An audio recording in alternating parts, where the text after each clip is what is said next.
Terahnya jelas, Megawati terahnya jelas. Jokowi ini terahnya nggak jelas. Oke. Termasuk juga Gibran terahnya nggak jelas. Jadi kalau dikumpulkan dari mulai wali kota Solo kebohongannya sampai presiden, mungkin satu buku kali. Semoga Pak Prabowo jangan omon-omon, jangan meniru presiden sebelumnya yang suka berbohong. Halo Sobat Logika, jumpa lagi dalam acara Omon-Omon Politik di Logika Bicara. Bersama saya, Bowo, menjadi host di acara Omon-Omon Politik ini. Dan tentunya ada narasumber kita yang paling berkualifikasi dan punya analisis yang gitu tepat dan bisa terpercaya. Ya, tentunya dengan saya, di samping kiri saya, Bang Jimmy Sihaan. Nah, ini analis politik yang selalu tepat, nggak pernah meleset. Dan juga ada ahli spiritual, Gus Eko Putro Sanjoyo. Ya, siapa? Putro. Oh, iya, Eko Putro, Suryo Putro. Ya, ini dulu mayor yang sekarang tetap mayor. Nah, kali ini kita di bulan Juni, masih bulan lahirnya Pancasila. Ya, dalam acara Hari Lahir Pancasila di Gedung Pancasila di awal Juni kemarin, Pak Prabowo mengatakan bahwa saya akan menyingkirkan orang-orang yang tidak setia pada negara. Saya akan menyingkirkan orang-orang yang tidak tegak lurus pada Undang-Undang Dasar 45. Semoga saja ini tidak hanya omon-omon. Karena kalau bicara dalam konteks itu, tidak setia pada negara, kita review lagi di era pemerintahannya Jokowi. Banyak sekali hal-hal yang dilawan oleh Jokowi. Dilawan maksudnya konstitusinya dilawan oleh Jokowi.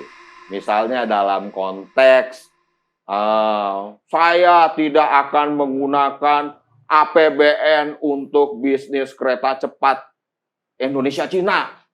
Faktanya jadi G2G. Menggunakan APBN juga gitu. Untuk kepentingan Cina gitu kan, bukan kepentingan bangsa sendiri. Artinya sudah melawan. Nah, kemudian melawan konstitusi, melawan negara. Kemudian satu hal lagi mengenai proyek Rempang yang konon kabarnya kata Jokowi akan dibangun pabrik kaca begitu. Nah, tapi sudah dihapus dalam daftar proyek strategis nasional oleh Pak Prabowo. Di sini ada komitmen Pak Prabowo yang kita appreciate untuk menjaga kedaulatan bangsa. Karena proyek Rempang itu, ya, ini omon-omon ya. Kabarnya akan dijadikan pangkalan militer Cina oleh Jokowi, dikemas jadi investasi pabrik kaca. Untung dicoret sama Pak Prabowo. Nah, jadi banyak sekali hal-hal yang diakomodir, yang diakomodir oleh Jokowi untuk kepentingannya Xi Jinping, Cina. Nah, tapi sekarang sudah dianulir. Lantas kalau kita bicara soal undang-undang, katanya Pak Prabowo saya akan menyingkirkan. Tapi lagi-lagi kalau bicara itu, Gibran aja udah melanggar undang-undang sebetulnya ketika menjadi wakil presiden. Diluluskan oleh Paman Anwar Usman gitu, dengan berbagai cara. Soal umur yang dianulir oleh Paman dan banyak hal. Apakah statementnya Pak Prabowo ini ya sebagai tanda atau sign akan menyingkirkan keluarganya Jokowi? Ya, dalam hal ini sudah ada Bang Jimmy yang akan menganalisis dengan teori-teori politiknya. Nanti Gus Eko dalam sudut pandang spiritual ya. Ya, untuk waktu dan kesempatan Bang Jimmy. Makasih. Silakan. Makasih sekali lagi. Saya kira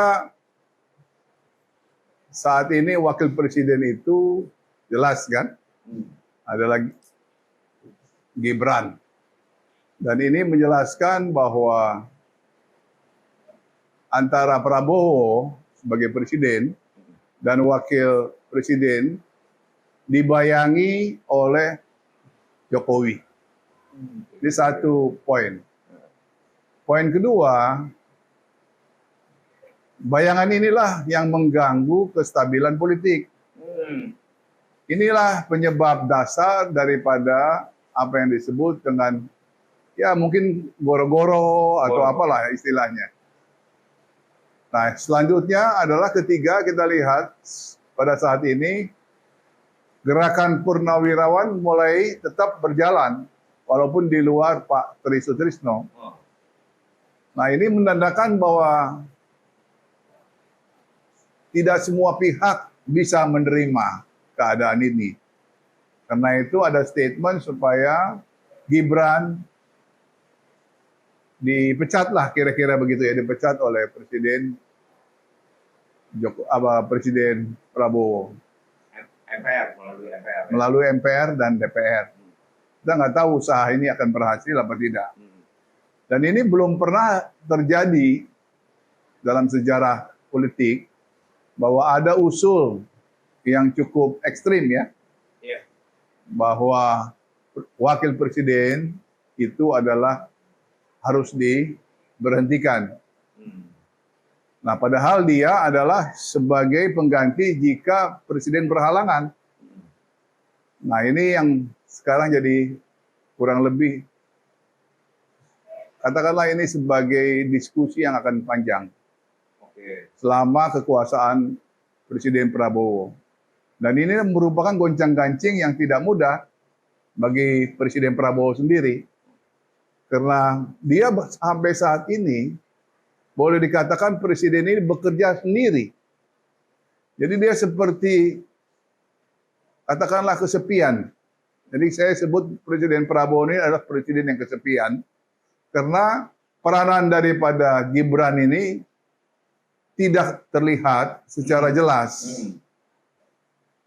Dan kemarin pada saat tanggal 1 Juni dia hadir bersama bekas Presiden Megawati dan Pak Wapres Tri Sutrisno, dan kelihatannya Gibran berada pada posisi di belakang kedua tokoh ini. Nah, ini menjelaskan bahwa apa yang terjadi di kemudian hari nanti adalah bahwa dengan Prabowo bekerja sendiri, saatnya nanti dia akan mengalami katakanlah semacam ya terlalu letih lah, fatigue ya. Itu akan terjadi sama Pak Prabowo karena tidak ada tim lagi terlihat bagaimana antara presiden dan wakil presiden. Seharusnya ada semacam katakanlah kerjasama yang terlihat bagaimana ya. Sampai saat ini setelah 6 bulan berkuasa, belum kita lihat adanya penampilan ya yang memberikan kerjasama itu. Nah, kita nggak tahu nanti apakah selanjutnya Pak Prabowo ini masih bisa bertahan apa tidak dengan energi yang begitu habis di dunia internasional dan di dalam negeri sendiri. Dua-duanya dikuasain oleh Presiden Prabowo. Saya kira gitu, Mas Bo. Tadi Bang Jimmy sempat menyinggung soal goro-goro. Nah, goro-goro ya. Kalau dalam penerawangan Gus Eko sendiri, ya dalam 6 bulan pemerintahannya Prabowo, di sini kan sudah ada terlihat riak-riak gitu. Jadi isu politiknya begitu cepat nih, begitu dinamis ya. Kemarin Purnawirawan minta si Gibran untuk dilengserkan ya, dan mau ada audiensi dengan DPR, MPR untuk meluluskan skenario ini. Dalam penerawannya Mas Eko, benar nggak akan ada goro-goro?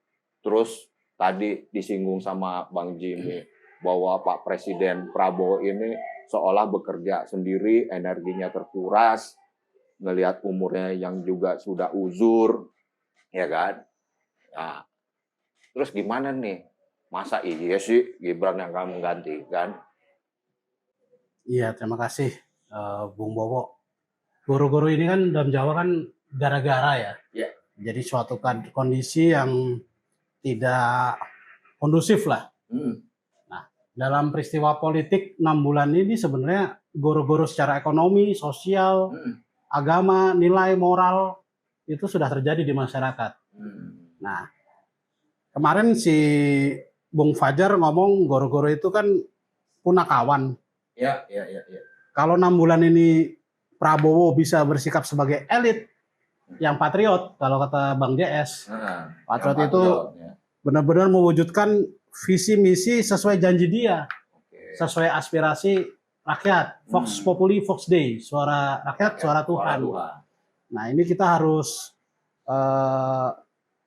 kritis bahwa negara ini didirikan oleh para founding fathers, para founding parents, para pejuang yang brilian dan tulus murni berjuang, mengorbankan nyawanya, mengorbankan waktunya, uang, berdarah-darah, jiwa demi kemaslahatan bersama lah, hajat hidup orang banyak. Nah, goro-goro tidak akan terjadi jika para elit sanggup kembali jujur pada diri sendiri, bahwa mereka mengutamakan kepentingan bangsa dan negara di atas kepentingan parpol, di atas kepentingan kelompok, grup, dan kembali pada nilai-nilai aspirasi masyarakat, yaitu reformasi yang sudah 27 tahun ini malah dikembalikan Jokowi ke belakang. Lebih buruk dibanding Pak Harto. Malah mundur. Nah, kita lihat kan selama 10 tahun Jokowi hadir, yang terjadi bukan sebuah logika dalam berpolitik, tapi ketumpulan kayak semacam sirup, jadi rakyat hanyut pada propaganda. Kalau kata Nietzsche itu rakyat menyukai janji-janji yang tidak ditepati, karena kan buktinya Jokowi sudah ratusan janji malah tidak ada yang ditepati semua. Contoh, setelah dulu mobil SMK itu dimandiin Jokowi dengan budaya Jawa, seolah-olah dia mewakili politik Jawa dengan kembang 7 rupa. Ada pesanan katanya 6.000 unit ya. Begitu tidak jadi, jangan tanya saya. Kemudian IKN. IKN diselimuti peresmian kendi nasional. Nah, kendi ini dalam budaya Jawa kan kayak semacam wadah air. Kalau di sisi selatan Jawa tuh ada namanya Sentono Gentong atau Astono Gentong. Itu petilasan Syekh Subakir. Dia di dalam kendi itu kayak semacam meletakkan sesuatu yang menjadi anti kenegatifan. Nah, kalau Jokowi kan meletakkan kendi di IKN ini kan malah mengumpulkan yang negatif. Pertama, kedustaan, kebohongan, bahwa ada investasi 30 dari ini, 100 dari ini, 20 dari Jepang, Singapura, apa segala macam. Ternyata bohong. Sebenarnya juga dalam sebuah pemimpin atau sebuah pejabat bisa dimaksudkan jika melakukan tindakan tercela. Nah, kita secara nasional nggak melihat bahwa ini sebenarnya sudah tindakan sangat tercela. Berbohong berkali-kali jadi identitas politik dan membuat rakyat pecah belah. Karena rakyat mengharapkan, mungkin nunggu dulu, nanti janjinya dijadikan. Ada rakyat yang sudah melihat secara pragmatis apa realistis, ini nggak mungkin ini. Nah, sebenarnya goro-goro itu nanti akan bisa dihandle lah kalau elit sadar. Misalkan Prabowo sadar, Purnawirawan TNI sadar, Megawati juga sadar, termasuk para anggota DPR yang kemarin menerima surat yang Purnawirawan itu juga sadar. Karena sebenarnya monster Jokowi dan monster ini hadir karena parpol. Bang Jimmy, Tadi Gus Eko sempat menyinggung bahwa goro-goro ini penyebabnya ada legasi buruk Jokowi di masa lampau. 2 periode Jokowi berkuasa. Itu banyak hal-hal yang tidak terjadi, justru menambah piring kotornya Pak Prabowo. Nah, piring kotornya itu tidak di tempat cucian piring, ternyata tersebar di mana-mana gitu. Jadi kalau kita lihat gitu, Jokowi dalam 2 periode masa kepemimpinannya menjadi presiden, ada strategi yang diungkap oleh anaknya sendiri melalui postingan dengan akun Fufu Papa. Ya. Jadi Fufu Papa alias Gibran Raka Buming Raka. Nah, itu saya mengutip dari postingannya Fufu Papa 25 Juni 2014. Fufu Papa mengatakan bahwa bohong adalah strategi. Nah, sebetulnya di awal udah ngomong tuh anak sulungnya. Akhirnya dampaknya yang terjadi sekarang ini. Gonjang-ganjing politik, gonjang-ganjing ekonomi, goro-goro, piring kotornya tersebar di mana-mana gitu, nggak di satu tempat doang ternyata. Memang benar sih Jokowi ini menggunakan strategi kebohongan seperti yang diungkap Gibran Raka Buming Raka melalui akun Fufu Papa itu. Monggo silakan Bang Jimmy. Saya katakan bahwa Jokowi ini saya sebut sekarang sebagai presiden yang kebablasan. Kebablasan. Iya, karena dia sudah purna tugas, masih mau melanjut. Oh, masih cawe-cawe. Masih cawe-cawe. Tetapi selalu dibela oleh Presiden Prabowo. Berarti ada sesuatu yang di balik hubungan ini, ada sesuatu janji antara mereka berdua secara pribadi. Dan itu bisa kita sebut sebagai Presiden Club. Nah ini, jadi ada Presiden Club. Nah ini dia sekarang nih. Jadi kita adalah era Presiden Club. Boleh dibilang yang lebih tepat, Presiden 2 matahari. Itu lebih tepat lagi. Kalau Presiden Club itu seolah-olah kita ada di luar negeri ya. Iya. Tapi lebih tepat ada 2 matahari di Republik ini. Oke. Nah, 2 matahari ini memang berhasil, katakanlah demikian, memenangkan pemilu, ya kan? Dan dilanjutkan yang oleh Jokowi sebagai presiden kebablasan. Nah, kebablasan ini yang menjadi masalah sekali lagi sampai hari ini. Nah, ini seluruh anggota kabinet yang 17 memang adalah berlanjut dari masa Jokowi. Panglima, Polri, ya Kapolri adalah kelanjutan daripada Presiden Jokowi. Nah, presiden yang berlanjut ini memang cukup mengganggu seluruh kegiatan Prabowo. Tadi disebut sebagai piring kotor ya. Piring kotor. Dan ini yang memang piring kotor ini harus dibersihkan. Karena kita menginginkan presiden yang sekarang ini, Pak Prabowo ini fokus kepada apa yang disebut kinerjanya. Dan kalau dia tetap mempertahankan pengaruh Presiden Jokowi, ya dia kembali mengatakan bahwa Matahari 2 itu benar adanya. Jadi sampai saat ini, mau tidak mau kita katakan Presiden Prabowo mengakui adanya matahari lain. Kecuali kritik datang dari presiden sebelumnya, SBY. Kalau SBY tidak mengakui, atau daripada partai PKS, tidak perlu ada 2 matahari. Padahal wakil presiden itu adalah putranya Presiden Jokowi. Sebetulnya tidak perlu dia melaksanakan itu. Cukup tugaskan anaknya aja gitu ya. Jadi sekarang ada 2 presiden matahari, plus ada 1 matahari kecil. Jadi ini ada 2,5 matahari nih di Republik ini. Makin panas. Makin panas. Politik makin panas. Tapi soal matahari ini lebih bagus. Mas Eko lebih pandai menerangkan apa artinya matahari untuk orang Jawa. Nah, Kalau untuk orang Jepang, matahari itu ya dewa. Dewa. Iya, iya. Benar. Matahari itu dewa kalau untuk orang Jepang. Nggak tahu kalau menurut orang Jawa, saya kira raja ya, Mas Eko. Iya. Gus Eko gimana? Katanya Bang Jimmy, kita ini dipimpin oleh 2,5 matahari. Ini 2,5 matahari, makin panas. Situasi politik makin sumuk lah, bahasa orang Jawa kan begitu ya. Nah, kalau menurut penerawangan Gus Eko gimana? Terima kasih Bung Bowo. Sebenarnya saya meneruskan di Bang JS ya. Memang terbukti ada 2,5 matahari. Karena kan pertama yang tadi diomong Bang JS ada Kapolri yang sudah gagal.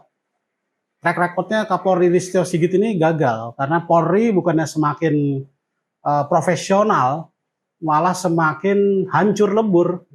Ini masyarakat Indonesia bisa secara jujur mengakui Polri semakin hancur lebur. Nah, yang terus Kelakuannya udah seperti ormas lah ya. iya, tim ekonomi juga demikian. Sri Mulyani kan juga masih penerusan dari era Jokowi juga. Era SBY gimana? Pernah ya? Ya, di era SBY kan ekonomi berhasil ya. Iya. Oke. Di era Jokowi tidak berhasil. Karena kan ada berapa faktor. Satu, pundi-pundi negara atau kas negara ada isinya apa enggak? Dua, ketika SBY waktu itu bayar utang IMF 4 tahun lebih cepat, Iya. berarti kan Indonesia nggak punya utang. Betul. Waktu itu dari era Megawati ke SBY, Megawati masih isi kas negara itu 500 triliun. Dan ketika SBY sudah lunasi utang, lari ke Jokowi masih isi 2.500 triliun. Nah sekarang di era Jokowi, ekonomi apa? Sri Mulyani ini termasuknya gagal sekali, karena dia yang selama ini menenangkan masyarakat, tenang, ini segala macam. Utang masih aman, ternyata bullshit. Jadi bahkan lucunya APBN 80% atau 90% dari pajak rakyat kan. Oke. Iya. Dan Sri Mulyani ngomong masyarakat menginginkan kenaikan pajak. Masyarakat mana? Ini kan juga kebohongan yang tadi Bang JS ngomong, strategi bohong. Oke. Jadi kebohongan ditutup kebohongan sampai ratusan ribuan, kemudian timnya juga berbohong. Ya kita udah fatik lah, udah bosen kita. 27 tahun reformasi harus menghadapi orang-orang yang tidak cemerlang dalam intelektual, tidak jujur juga. Nah, matahari ini kan kalau dalam Hindu kan Batara Surya. Oke. Kalau dalam Jawa itu sebuah raja lah yang jadi penerang masyarakat. Nah, ketika Prabowo harusnya sudah memperbaiki itu dan seperti janjinya akan menunjuk kabinet Zaken, malah meneruskan kabinet-kabinet Jokowi yang sebenarnya selama 2 periode gagal. Malah kabinet second ya. Nah, kabinet second jadinya. Ya, itu. Dan kebenaran juga Gibran memang sebenarnya nggak cocok jadi wapres. Kita harus lihat purnawirawan TNI itu Tri Sutrisno dan berbagai macam lainnya. Terus semua Hamengkubuwono pernah jadi wapres. Jadi Gibran ini apa gitu? Kapasitas. Kita kalau ngeliat elit ya, dalam sejarah Indonesia, elit Soekarno anaknya siapa, ini segala jelas. Pak Harto siapa, SBY siapa, Gus Dur terahnya jelas, Megawati terahnya jelas. Jokowi ini terahnya nggak jelas. Termasuk juga Gibran terahnya nggak jelas dan memang penuh kebohongan. Gibran waktu itu katanya mau bisnis martabak ya. Markobar. Nah, terus Kaisang mau bisnis pisang goreng. Ya, sang pisang. Jadi itu pernah disinyalir sama almarhum Rizal Ramli bahwa itu sebenarnya kebohongan itu bisnis mereka yang dibesarkan di ini Rizal Ramli ya.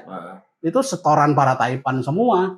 Buktinya nggak jalan sekarang. Mereka yang money laundering ya. Mereka yang ngomong katanya anak saya tidak tertarik politik. Berarti kan jadi nyata, real kebohongan ini. Ya udah. Memang kita harusnya nggak ini. Kita sebuah state berpenduduk 281 juta. Kayaknya nggak perlu kita orang-orang yang tidak jelas pendidikannya, tidak jelas bibit bebet bobotnya. Ya kita harus berkaca pada waktu Republik ini dibentuk.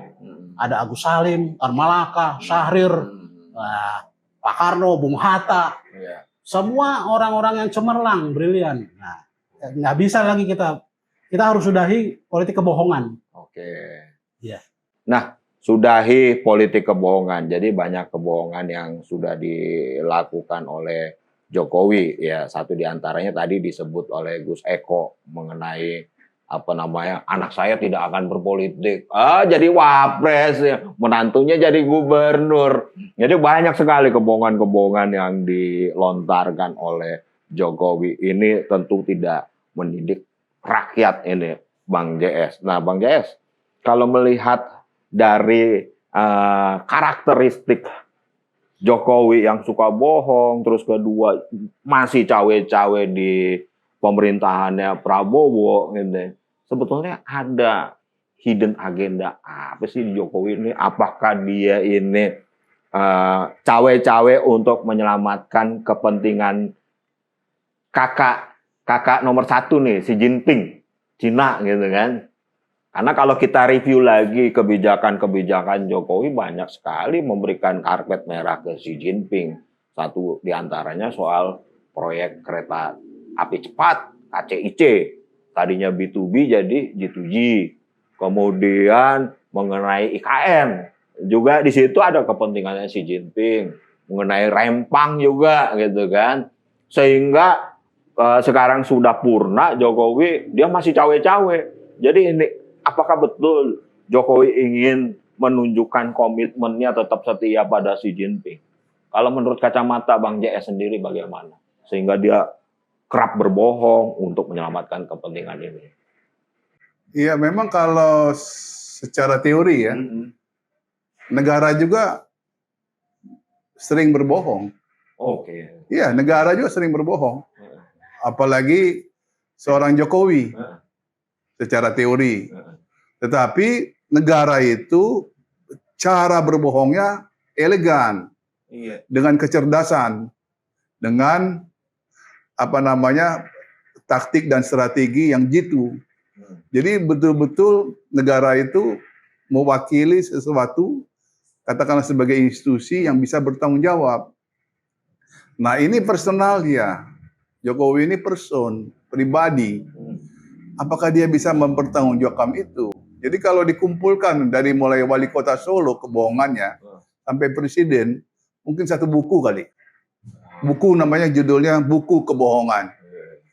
Jadi kalau ada yang mau menulis soal kebohongan, ya baik, karena bohong dulu. Iya. Nah, ini boleh disebut sebagai raja bohong. Statementnya selalu antitesa dengan tindakannya. Iya, dan itu dia seolah-olah dia pikir dia seorang politician yang benar-benar mampu berkelit, bermanuver. Nah, itu dia pikir tapi dia nggak mengenal apa yang disebut etika. Etika itu nggak bisa berbohong. Kalau etika politik, ini kita ngomong teori ya, nggak bisa berbohong. Kalau sudah berbohong, ya selesai. Karena itulah merupakan dignity kamu, itulah bukan martabat kamu. Jadi kalau person yang berbohong sudah tidak memiliki martabat, selesai kekuasaannya. Yang bisa meneruskan adalah orang politician yang memiliki etika, moral, di mana tahu mana yang baik, mana yang buruk. Memang politik itu kan membuat hal menjadi baik atau menjadi buruk.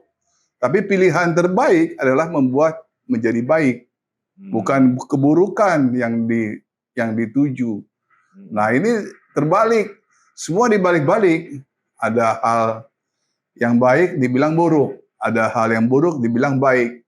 Nah, inilah menurut saya betul-betul disebut ya, sebagai politician yang memang betul-betul kayak Mickey Mouse nih, level Mickey Mouse.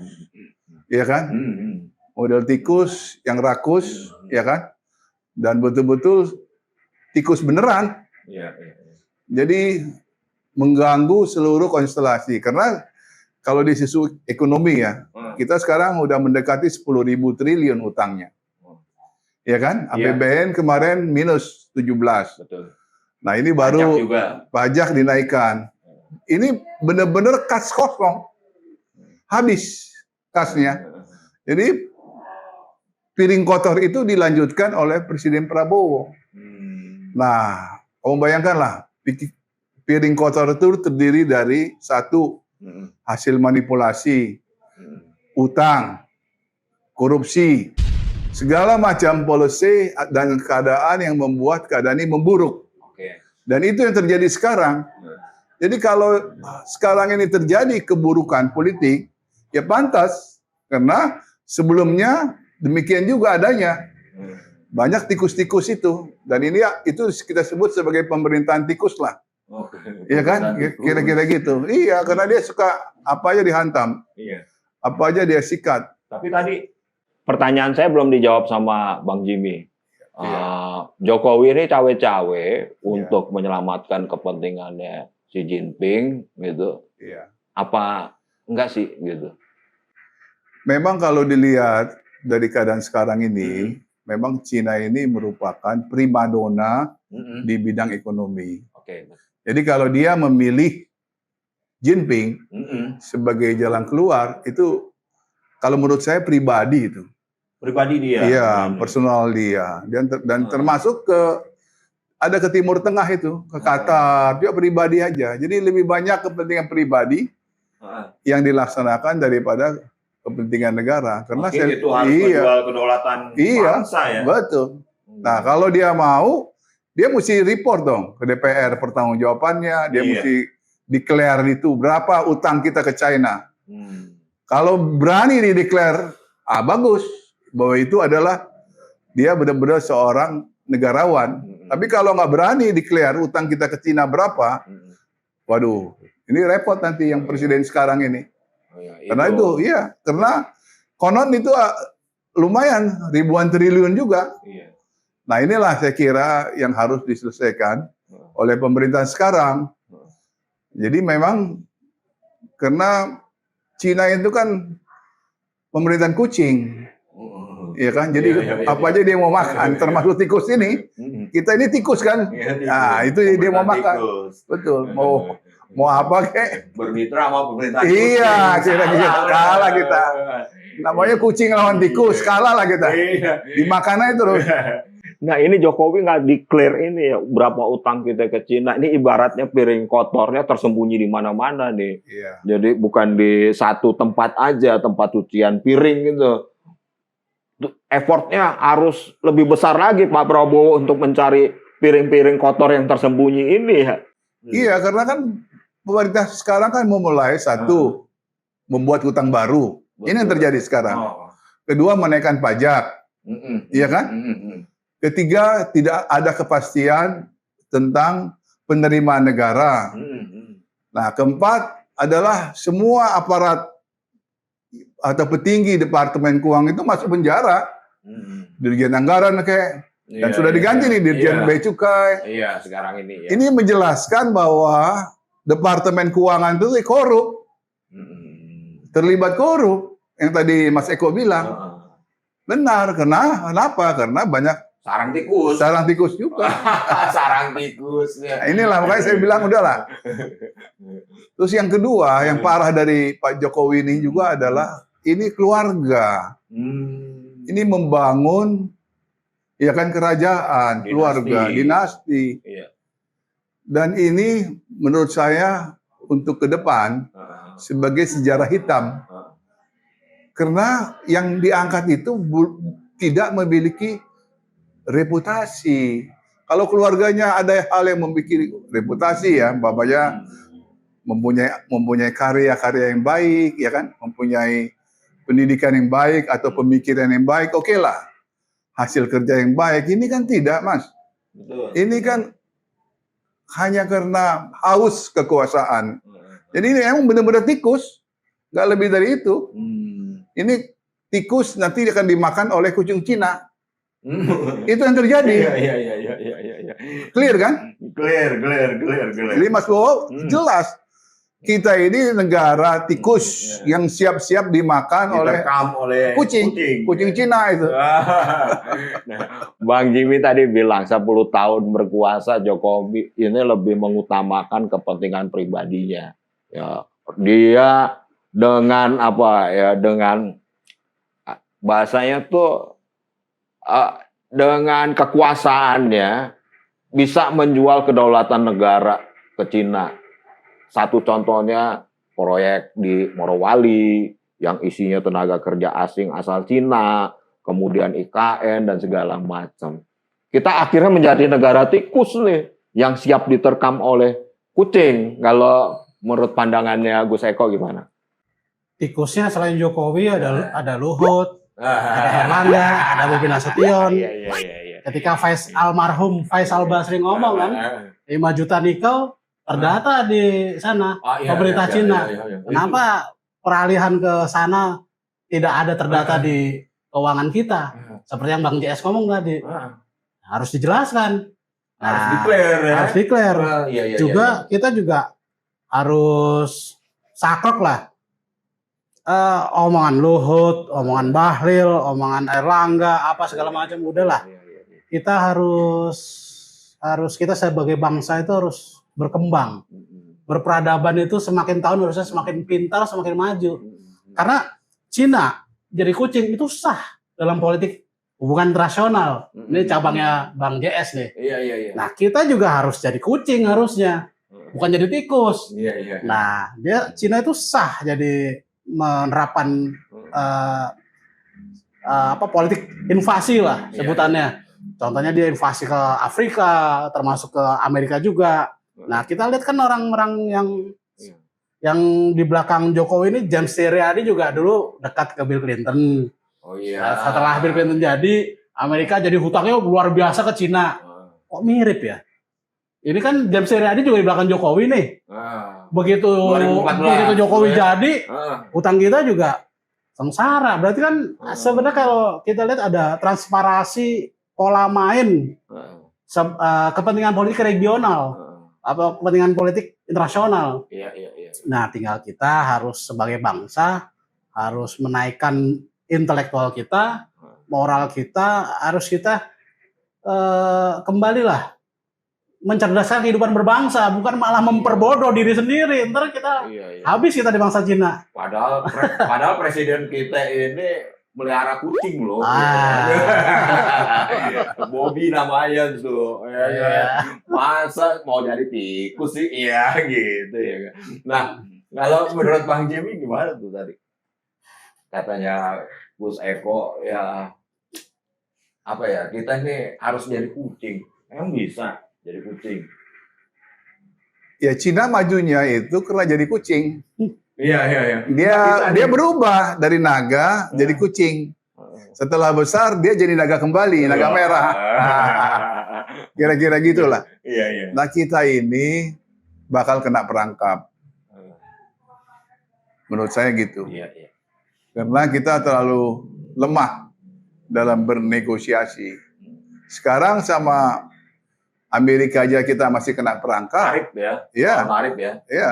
Terus yang kedua, nanti dengan Cina pun kita akan kena perangkap. Karena yang disebut hilirisasi itu mau nggak mau ya itu adalah harapan pemerintah sekarang, itu harapan dari Cina. Mau nggak mau. Tapi Bang Jimmy, Iya. belakangan kan kita lihat nih ada kebijakan Prabowo yang sudah menganulir kebijakan-kebijakan Jokowi sebelumnya. Satu di antaranya yang tadinya PIK 2 sama Rempang dimasukkan dalam PSN, proyek strategis nasional, sekarang sudah dianulir sama Pak Prabowo. Artinya Pak Prabowo ini sudah mulai mencuci piring kotor ini ya. Kalau menurut Bang Jimmy, apakah Pak Prabowo ini juga akan melawan kepentingan Cina yang ingin menghegemoni Indonesia? Saya kira nggak ada pilihan lain ya saat ini. Pak Prabowo tetap kunjungan pertama setelah presiden Cina.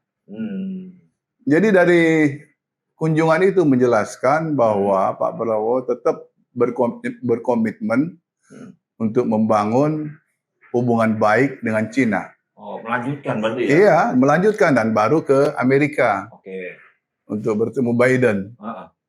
Nah, ini saya kira di sini kita harus hati-hati. Artinya sampai sejauh mana hubungan kita dengan China itu bisa kita jaga.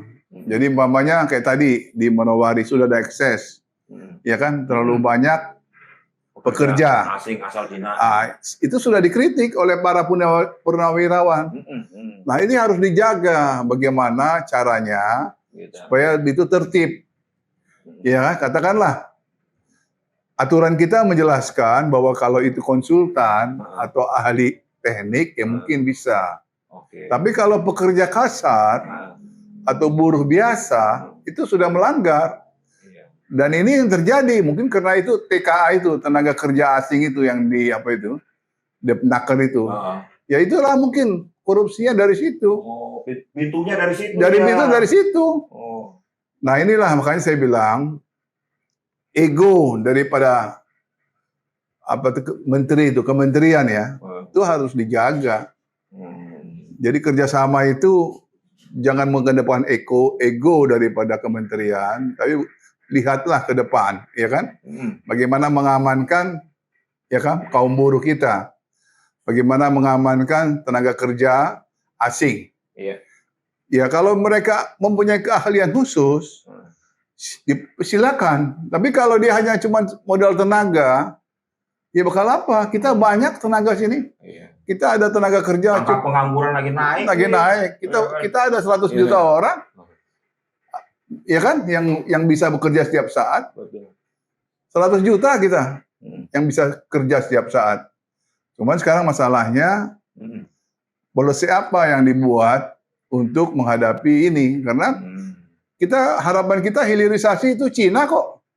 Iya. Model Cina. Kalau model Amerika nggak segampang itu dia masuk.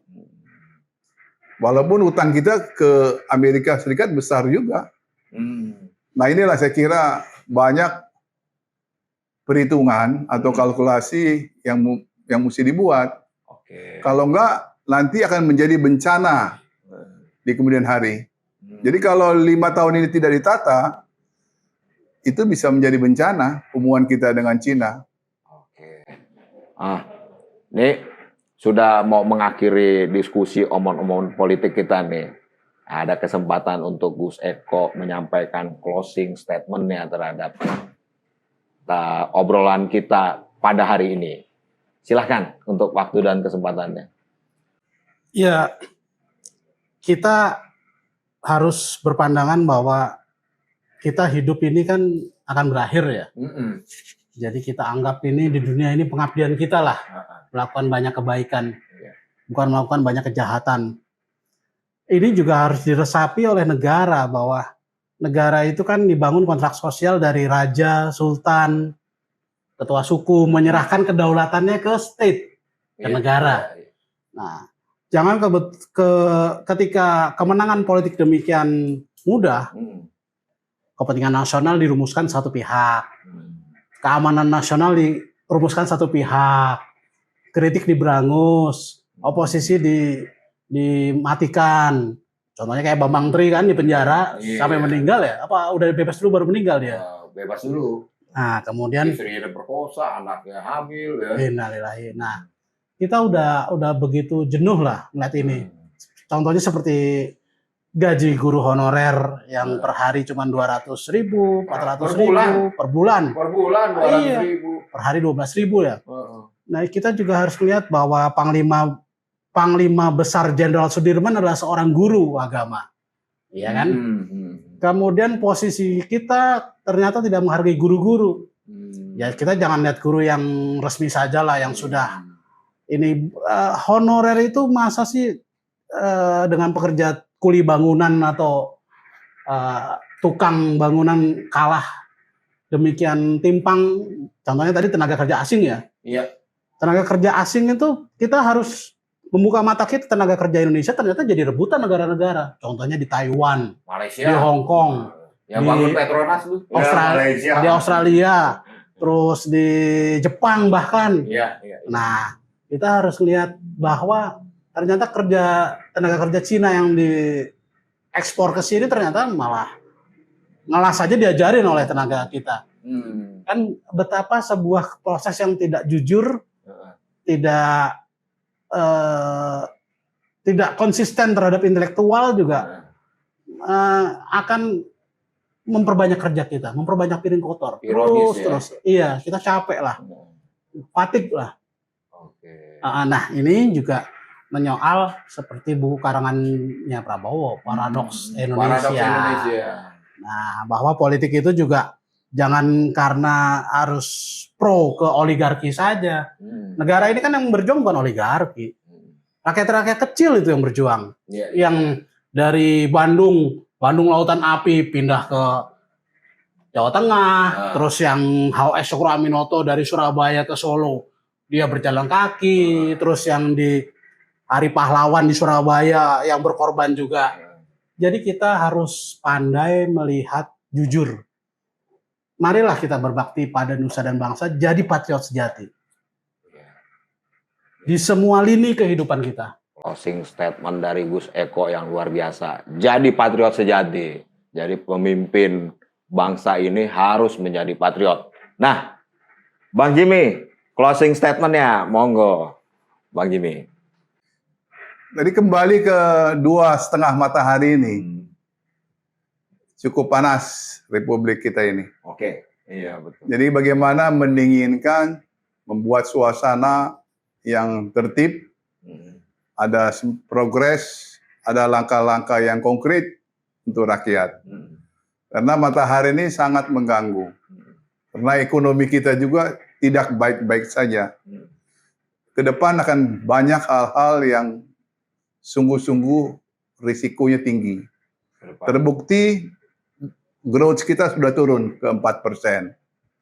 Itu sudah menjelaskan bahwa ada ya titik lemah di bidang ekonomi, ya kan? Utang luar negeri juga ya. Utang luar negeri yang meningkat, lalu iklim politik yang tidak sehat. Karena itu presiden yang kebablasan ini segera berhentilah. Jangan membuat cawe-cawe lagi ya dan mengganggu stabilitas ya kan politik. Dan ini sudah dikritik oleh para purnawirawan TNI sudah mengkritik dan ini merupakan masukan yang baik sebetulnya dan positif. Hanya perlu artinya kita melihat kritik ini sebagai sesuatu untuk ke depan. Jangan melihat kritik itu untuk segera dimatikan, tapi lihatlah ke depan.